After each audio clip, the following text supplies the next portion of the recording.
الحمد لله نحمده ونستعينه ونستغفره ونؤمن به ونتوكل عليه ونعوذ بالله من شرور أنفسنا ومن سيئات أعمالنا من يهده الله فلا مضل له ومن يضلله فلا هادي له ونشهد أن لا إله إلا الله وحده لا شريك له ونشهد أن سيدنا وسندنا ومولانا محمدا عبده ورسوله صلى الله تبارك وتعالى عليه وعلى آله وأصحابه وبارك وسلم تسليما كثيرا أما بعد. سامعین محترم، شعبان کا مہینہ شروع ہو چکا ہے اور اس سے اگلا مہینہ جو ہے وہ انشاءاللہ العزیز رمضان کا ہوگا.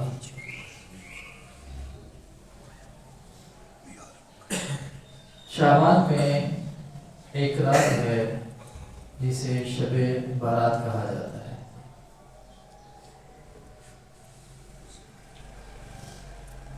اس رات کے حوالے سے بعض حضرات کا تو یہ کہنا ہے کہ اس کی کوئی حقیقت نہیں ہے اور کسی قسم کی کوئی فضیلت نہیں ہے، کوئی عبادت، کوئی نوافل، کسی قسم کے کوئی اذکار، اس حوالے سے کوئی حقیقت نہیں ہے اس کی. اور دوسری طرف بعض لوگوں کا یہ کہنا ہے کہ اس رات میں عبادت کی جائے اور اس میں نوافل پڑھے جائیں اور اس میں پہلی رکعت کے اندر اس سورت کو ایک دفعہ پڑھا جائے، اس سورت کو ایک دفعہ پڑھا جائے، اس انداز سے عبادت کی جائے. خاص طریقہ وضع کر دیا ہوگا.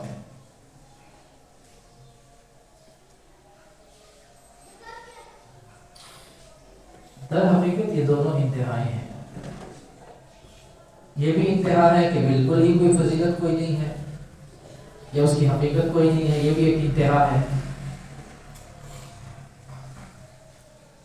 اور یہ بھی ایک انتہا ہے کہ اس رات میں عبادت کا کوئی خاص طریقہ وضع کر دیا گیا ہے، یہ بھی ایک انتہا ہے.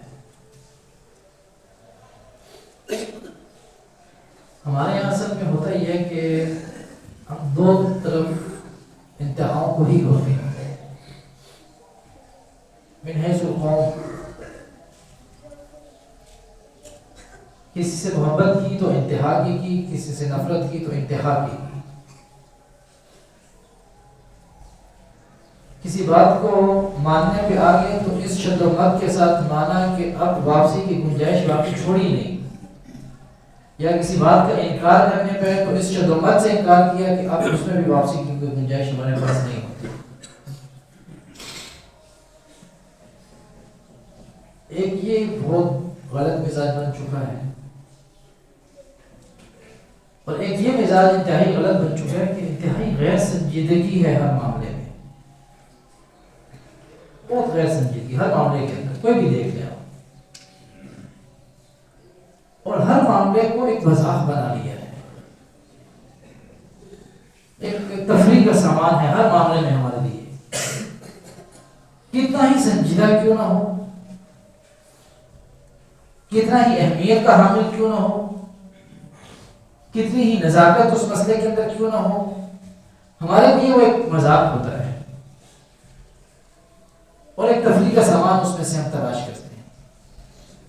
یہ غیر سنجیدگی کی علامت ہے.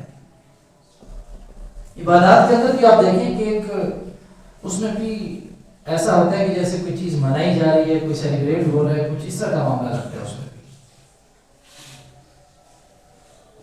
کہ اس کے اندر سے حقیقت میں عبادت کی روح ہی نکل جاتی ہے اور وہ ایک تفریح کا سامان بن جاتا ہے ہمارے لیے. ان دونوں حوالوں سے بہت زیادہ سوچنے کی ضرورت ہے. ایسا نہیں ہونا چاہیے. ہمارا جو دین ہے وہ انتہاؤں کا دین نہیں ہے. اللہ نے اس امت کو انتہاؤں میں نہیں چھوڑا. امتا وسطا، درمیانی چال چلتی ہے. یہ تو میانہ روی اختیار کرنے والی ہے، یہ انتہاؤں والی نہیں ہے. اور اللہ نے جو ہمیں دین دیا وہ انتہائی سنجیدہ قسم کا دین ہے، کوئی کھیل تماشا نہیں ہے.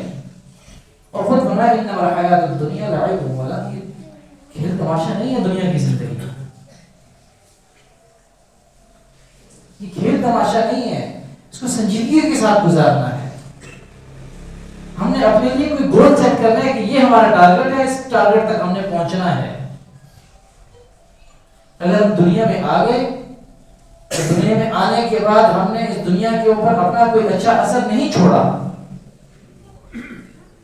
تو پھر ہمارا دنیا میں آنا، نہ دنیا والوں کو اس کی پرواہ ہے، اور ہم دنیا سے چلے جائیں تو دنیا والوں کی کوئی اس کی بھی پرواہ نہیں ہوگی. ہمارا آنا جانا بس ایسے یہ بیکار ہے. ہم نے کرنا کیا ہے، کیوں کرنا ہے، کیسے کرنا ہے، کب کرنا ہے، یہ ساری چیزیں ہمارے اوپر واضح ہونی چاہیے. میں اپنی زندگی گزار رہا ہوں، کیسے گزار رہا ہوں، کیوں گزار رہا ہوں، کب تک ایسے چلے گا، کرنا کیا ہے، کیسے کرنا ہے، کیوں کرنا ہے. یہ سارے سوالات ہمیں اپنی زندگی کے حوالے سے واضح ہونے چاہیے. بہرحال یہ تو دو ضمن باتیں ایسی ہیں کہ جو ہمارا عموماً ماحول بن چکا ہے، معاشرہ جس چیز کا شکار ہے، اس سے بچنے کی ضرورت ہے. تو یہ دو بھی انتہائیں ہیں. ایک کہتے ہیں شب معراج کی کوئی حقیقت کوئی نہیں، دوسری طرف یہ ہے کہ اس کے اندر خاص قسم کی عبادات ہیں، خاص طریقہ کار ہے. اس طریقے سے عبادت ہوگی تو شب معراج ہوگی، نہیں ہوگی تو شب معراج نہیں ہے. یہ دو انتہائیں ہیں. حضرت مفتی تقی صاحب حفظہ اللہ فرماتے ہیں کہ شب معراج کی فضیلت کے حوالے سے تقریباً 10 صحابہ سے روایت مروی ہے. 10 صحابہ تقریباً اس رات کی فضیلت کے حوالے سے گفتگو فرماتے ہیں. اور ایک بات یہ بھی ذہن نشین کر لیجئے کہ جو حضرات کہتے ہیں کہ اس کی کوئی حقیقت نہیں ہے، وہ یہ کہتے ہیں کہ ضعیف روایت ہے، لہذا اس کے کوئی اعتبار نہیں ہے. لیکن بات یہ ہے کہ جب ایک ضعیف روایت ہوگی اور اس کے ساتھ کچھ اور روایات مل جائیں گی تو اس کے اندر بھی کچھ نہ کچھ طاقت پیدا ہو جائے گی. ایک آدمی بات کر رہا ہے، اس کی بات نہیں مانتے، کہتے ہیں جی ویسے مانتا ہے. اس کے ساتھ 8-10 بندے اور مل جاتے ہیں تو پھر آپ کہیں گے ہاں جی یہ بات تو ہے کہ اگر یہ بھی بات کر رہے ہیں اس کی بات کا تو چلو ٹھیک ہے، باقی بھی تو کہہ رہے ہیں یہ بات. تو اس طریقے سے اس بات کے اندر وزن پیدا ہو جاتا ہے. تو ایک روایت ٹھیک ہے اگر ضعیف ہے تو باقی بھی کچھ صحابہ روایت کر رہے ہیں، تو اس کا مطلب یہ ہے کہ یہ ضعیف نہیں ہے، کوئی نہ کوئی تو حقیقت اس کے اندر موجود ہے. اس لیے یہ کہہ دینا کہ بالکل ہی کوئی حقیقت نہیں، یہ بات بھی درست نہیں ہے. اور پھر یہ بات یاد رکھیے گا کہ دین کے اندر عبادت میں بھی طریقہ وہی درست ہوگا جو جناب نبی کریم صلی اللہ علیہ وسلم سے ثابت ہے، جو صحابہ کرام رضوان اللہ تعالیٰ عنہم اجمعین کے آثار سے ثابت ہے، جو تابعین اور بزرگان دین نے جس کو وضع کیا ہے وہ طریقہ ہوگا. دین کے اندر میں یہ کہوں کہ میں اس طریقے سے اگر عبادت کروں تو مجھے زیادہ اچھا لگتا ہے، یہ انداز اختیار کروں تو یہ میرے لیے زیادہ مناسب ہے، اس کی کوئی گنجائش نہیں ہے. صرف عبادات کے اندر نہیں، باقی معاملات بھی ایسے ہی، پورے کا پورا دین ہی ایسے ہی. اس طریقے سے عبادت ہوتی ہے تو میری سمجھ میں تو نہیں آتی یہ بات تو اگر ایسے ہو جائے تو یہ مجھے زیادہ سوٹ کرتی ہے، یہ مجھے زیادہ سمجھ میں آ رہی ہے، اس سے میں سمجھتا ہوں کہ میری روحانیت زیادہ پروان چڑھے گی، تقویٰ زیادہ بڑھے گا، تو اس کی شریعت میں گنجائش نہیں ہے۔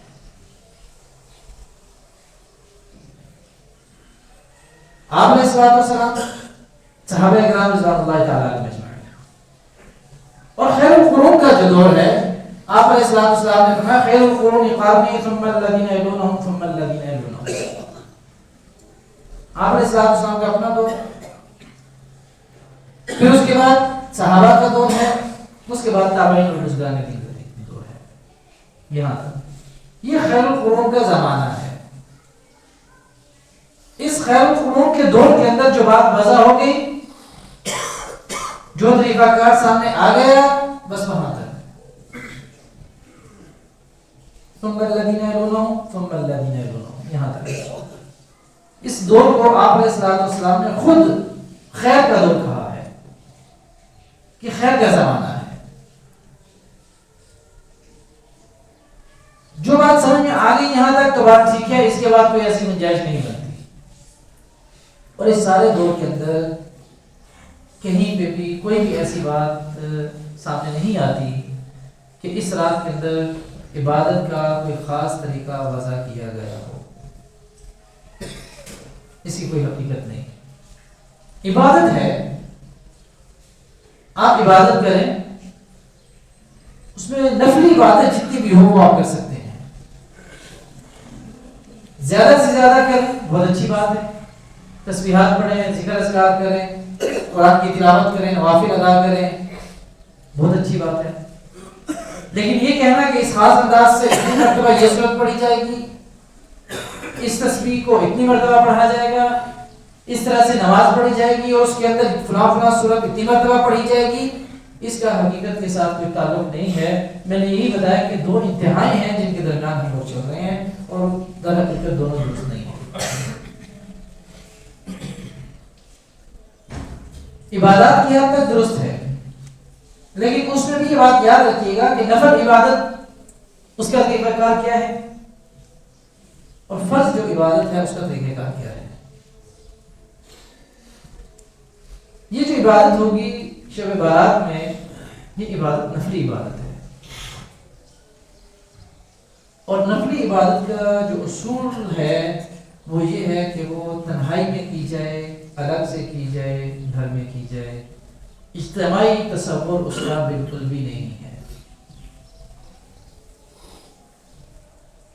یہ بات ہضم کرنا ہمارے لیے بہت مشکل ہوگا، یہ بات میں بھی سے آپ کو بتا رہا ہوں، لیکن حقیقت یہی ہے۔ اجتماعی باتوں کا تصور بالکل غلط ہے۔ مسجدیں کھلی ہوتی ہیں، قہوے آ رہے ہیں، لوگ عبادتیں کر رہے ہیں، چائے چل رہی ہے، نوافل ہو رہے ہیں، اور یہاں تک کہ باقاعدہ نوافل کی جماعت ہو رہی ہے، یہ بالکل غلط ہے۔ نفل کے اندر حقیقت یہ ہے کہ وہ تنہائی کے اندر ہو، علیحدگی کے اندر ہو، اور اگر نفل کو ہم اجتماعی طور پر لے کر آئیں گے تو حقیقت میں عبادت کی روح اس سے نکل جائے گی، وہ عبادت نہیں ہوگی۔ جماعت کے حوالے سے تو بالکل بھی نہیں۔ جماعت صرف فرض کی جماعت ہے، یا جو آپ علیہ الصلوۃ والسلام سے جو جماعت کی نماز ثابت ہے اس سے آگے نہیں ہے۔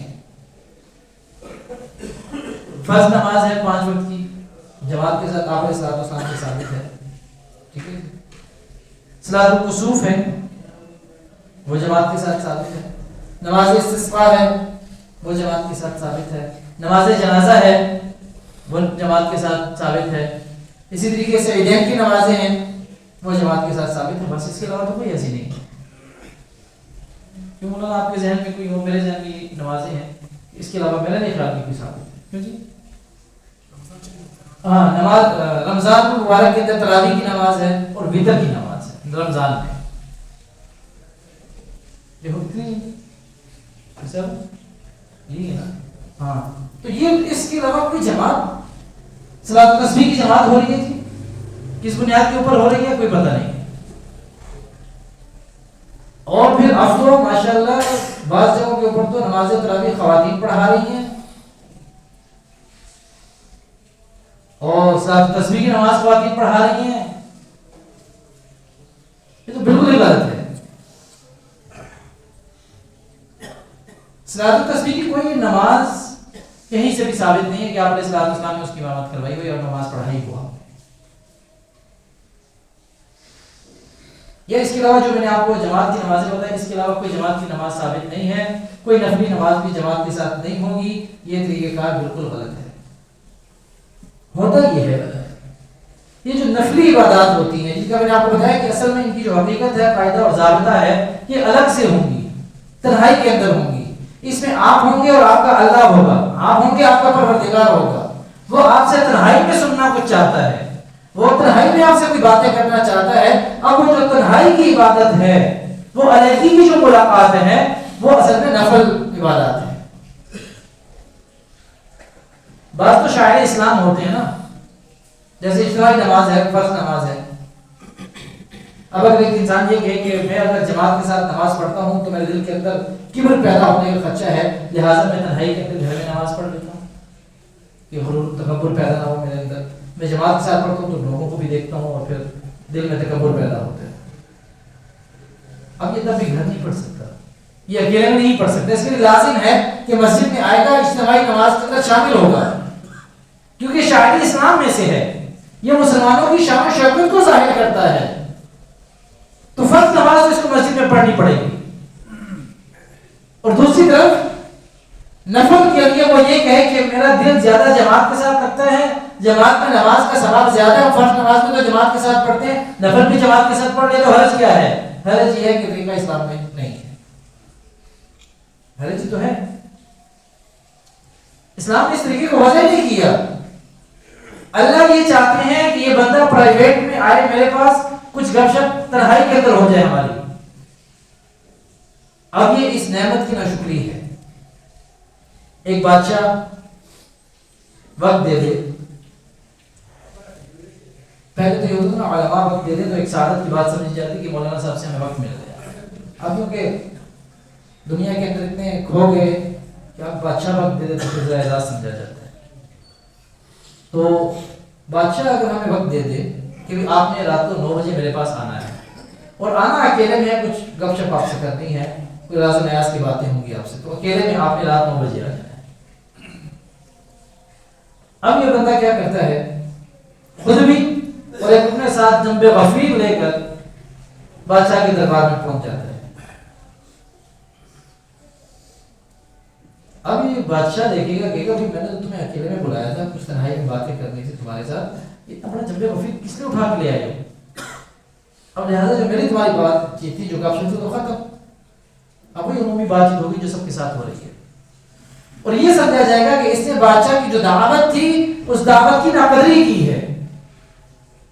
بادشاہ جو اس کو اعزاز بخشنا چاہ رہا تھا تنہائی کی دعوت کا، یہ اس اعزاز سے اب محروم ہو چکا ہے، اب وہ گپ شپ نہیں ہو سکتی، اب تو جنب غفیر آ چکا ہے۔ تو تنہائی کی جو عبادت ہے در حقیقت وہ اللہ سے ون ٹو ون ملاقات ہو رہی ہے۔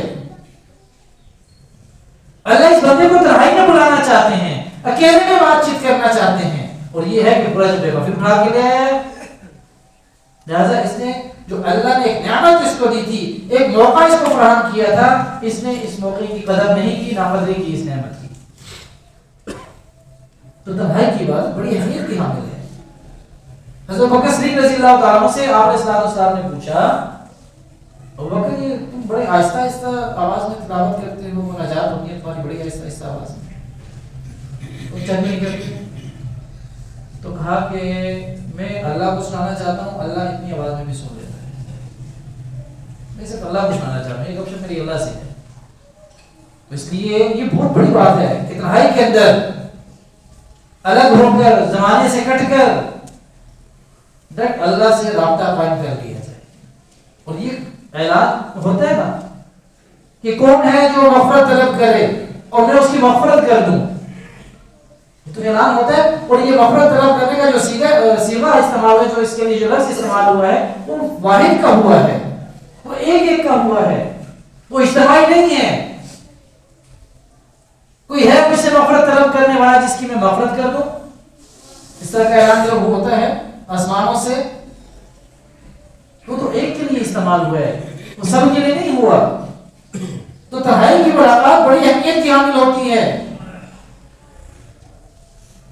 ارادوں سے ہٹ کے بھی کبھی اللہ سے ملا کریں، کبھی انفرادی ملاقات اللہ سے کیا کریں، کبھی راز و نیاز کی باتیں اللہ سے کیا کریں، تو پھر آپ کو پتہ چلے گا کہ اکیلے جو عبادت کرنا ہے اس کا مزہ کیا ہے، اس کا لطف کیا ہے، پھر مزہ آئے گا۔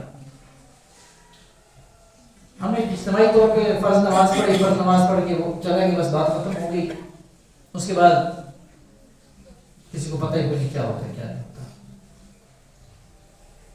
یہ بات ذہن رکھیے کہ کسی قسم کی کوئی جماعت کی نماز، کوئی خاص معیت کی نماز، ایسی نماز ہم کہہ لیں کہ اس کے اندر خاص صورتیں کوئی وضع کر دی جائیں، یہ بالکل بھی درست نہیں ہے۔ درست کیا بلکہ الٹا گناہ ہوگا ایسی عبادت سے۔ اچھا لوگ کہتے ہیں اگر ہم گھر میں عبادت کریں تو مسئلہ یہ ہے کہ ہمیں نیند آ جاتی ہے، ہمیں تھکاوٹ ہو جاتی ہے، سستی تاری ہو جاتی ہے۔ اب اس بات کو ذرا سمجھنے کی ضرورت ہے۔ اللہ کے ہاں ایک بات پہلے یہ سمجھ لیں، اللہ کے ہاں عبادت کے لیے گھنٹوں کا معیار نہیں ہے، کتنے گھنٹے کسی عبادت کی کوئی معیار نہیں ہے۔ اللہ یہ نہیں پوچھے گا کتنے گھنٹے عبادت کر کے آئے ہو، اللہ یہ کہے گا کہ کتنی کی، کس اخلاص سے کی، بس۔ گھنٹوں کا تو حساب کتاب بھی نہیں ہے۔ اللہ کے ہاں تو اخلاص کا معیار ہے، اللہ کے ہاں تو جناب نبی کریم صلی اللہ علیہ وسلم کا جو طریقہ ہے وہ معیار ہے۔ ہم آپ علیہ السلام کے طریقے سے ہٹ کر کتنی ہی عبادت کیوں نہ کر لیں، کتنے ہی اخلاص سے کیوں نہ کر لیں، وہ کوئی اللہ کے ہاں قدر و قیمت نہیں رکھتا۔ میں پوری رات سنت سے ہٹ کے عبادت کر رہا ہوں اور میں صرف 5 منٹ سنت کے مطابق عبادت کر رہا ہوں، یہ 5 منٹ کا وزن کئی گنا زیادہ ہو جائے گا اور یہ پوری رات کی عبادت کرنا میرے لیے وبال بن جائے گا۔ یہ بات سمجھنے کی کوشش کریں۔ مزاج میرا کیا کہہ رہا ہے یہ کوئی معیار نہیں ہے۔ میرا دل زیادہ مسجد میں لگ رہا ہے لہٰذا میں اجتماعی طور پہ عبادت کرنا چاہ رہا ہوں، بھئی صورت ہی نہیں بن رہی اس کی۔ آپ اکیلے میں کریں نا، گھر میں کریں نا، گھر میں 5 منٹ کریں اجر زیادہ ہوگا، پوری رات اجتماعی عبادت کریں کوئی اجر نہیں ہے۔ سمجھ رہے کہ نہیں سمجھ رہے؟ یہ بات سمجھنے کی ہے۔